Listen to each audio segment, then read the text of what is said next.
طرق احتيال جديدة عن طريق الواتساب. على الرغم من تحذيرات متكررة من عمليات الاحتيال الرقمي، إلا أن الخبير الاقتصادي أحمد الأنصاري وقع ضحية لإحدى هذه العمليات بعد أن تلقى رسالة تحوي رابطا وهميا، ما أدى إلى تهكير حسابه على تطبيق واتساب.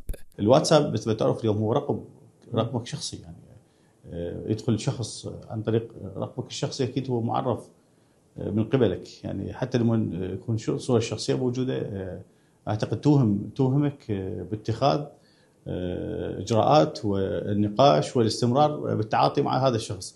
لكن يعني للأسف اليوم استغل طيبة الأصدقاء والمعارف في سبيل إرسال البطاقات البنكية عن طريق طلب مساعدة باسمي.